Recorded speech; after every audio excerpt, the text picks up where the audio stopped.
This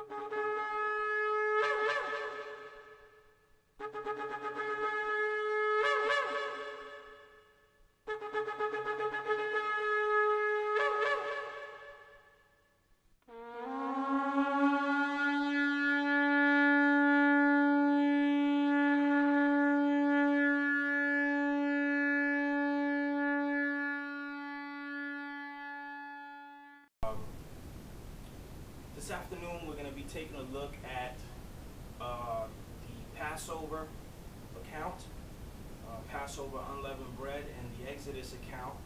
And what we're going to be doing is, it may be a two-part message because it's a little extensive, but what we're going to be doing is we're going to match up the Exodus account up here on this top part of this chart, and we're going to match it up with Messiah's account of him entering into Jerusalem and when he came into the city, and it's all going to match up with scripture.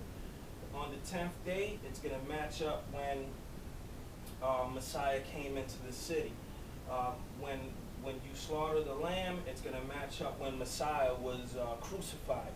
So everything is going to match up. But first and foremost, we need to basically concentrate on the Exodus account of the Passover, and then see later on throughout the message or throughout the model how Messiah fulfilled it. So basically the question is here is, did Messiah eat the Passover? Did he fulfill the Passover, or by being the Passover, or both? You see what I'm saying? So it can only be one. He couldn't have ate the Passover and be the Passover, and it had to be one. I know and understand that there's a doctrine out there that Messiah was keeping a different one than the Jews. The Jews were keeping a different one than Messiah, and so on and so forth. But we're going to get down to scripture, and it's going to tell us everything what was actually going on as far as what scripture says. First of all, the Passover was given to us by Yahweh in the land of Egypt in Exodus 12:1. Passover declaring Yahweh's new year in Exodus 12:2. Our beginning of months. Abib or Nisan, which was later used, the word Nisan, but originally it was Abib, are used interchangeably. Abib is not the name of a month, but it's actually the time, the season of an agricultural plant called barley. And as soon as the first green ear of the barley sprouted, this was called Abib. This was the season.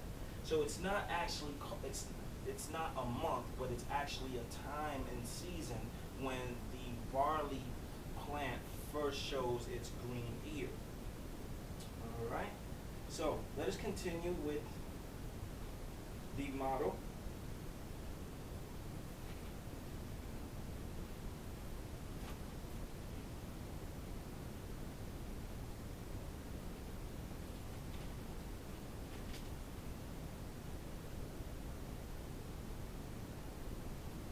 Exodus 12:3. Exodus 12:3, Exodus chapter 12, verse 3, we read, "Speak ye unto all the congregation of Israel, saying, in the 10th day of this month they shall take to them every man a lamb according to the house of their fathers, a lamb for a house."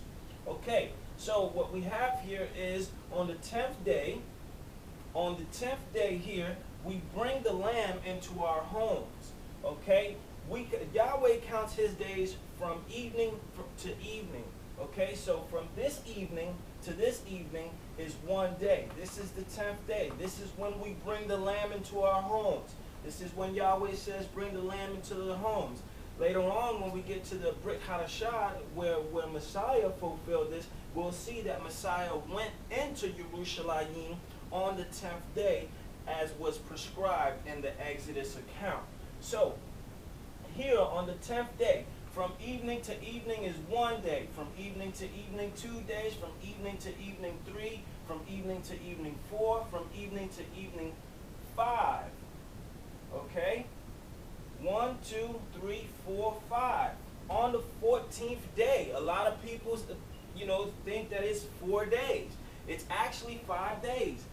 From the evening, because the days start on the evening, so the 10th day started on the evening after the 9th day. We count the 10th as one full day. 1, 2, 3, 4, 5.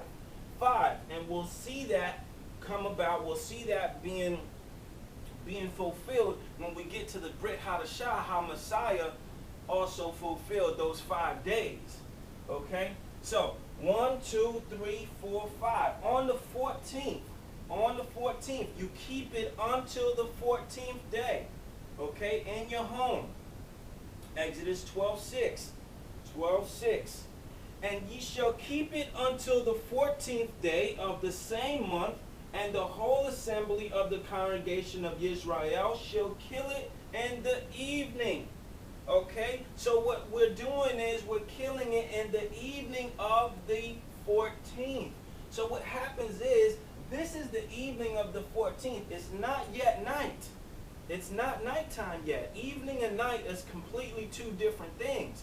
Okay?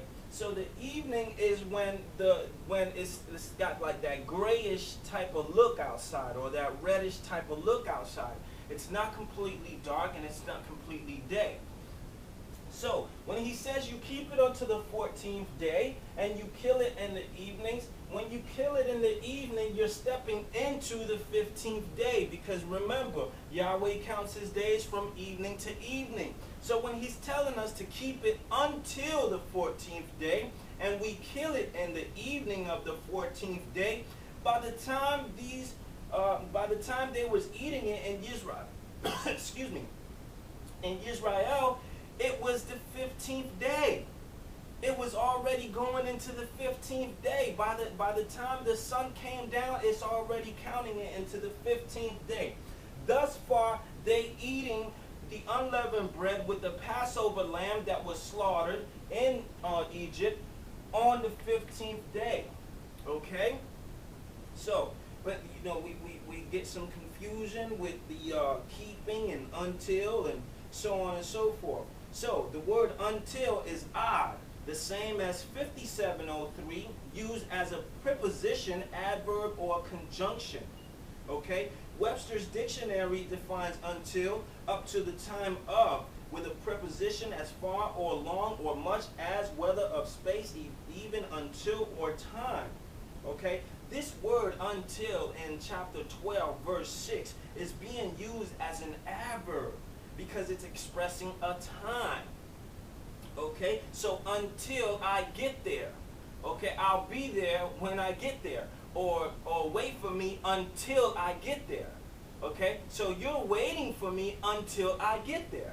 Alright? So this is what's going on here. Until the 14th day, which means when the sun sets on the 13th day, right?